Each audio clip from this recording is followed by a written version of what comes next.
Taste the Daily.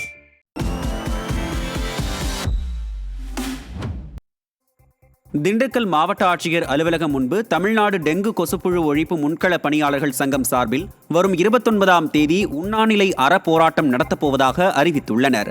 Tamil Nadu dengue கொசுப்புழு ஒழிப்பு ஊழியர்களுக்கு பணி பாதுகாப்பு மற்றும் தொழிலாளர் நலத்துறை வெளியிட்டுள்ள குறைந்தபட்ச ஊதிய அரசாணையை நடைமுறைப்படுத்த வேண்டும் என்பன உள்ளிட்ட பல்வேறு கோரிக்கைகளை வலியுறுத்தி உண்ணாநிலை அறப்போராட்டத்தில் ஈடுபட உள்ளதாக தமிழ்நாடு டெங்கு கொசுப்புழு ஒழிப்பு முன்கள பணியாளர் சங்கத்தினர் போராட்டம் அறிவித்துள்ளனர்.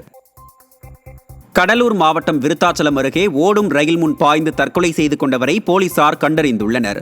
விருத்தாச்சலத்தின் தினசரி காய்கறி மார்க்கெட் சங்க செயலாளரும் இலவச IAS பயிற்சி அகாடமி நடத்தி வருபவருமான வெள்ளைச்சாமிக்கு நீண்ட வருடங்களாக குழந்தை பாக்கியம் இல்லாத காரணத்தால் ரயில் முன் பாய்ந்து தற்கொலை செய்து கொண்டிருக்கலாம் என்பது போலீசாரின் முதற்கட்ட விசாரணையில் தெரியவந்துள்ளது.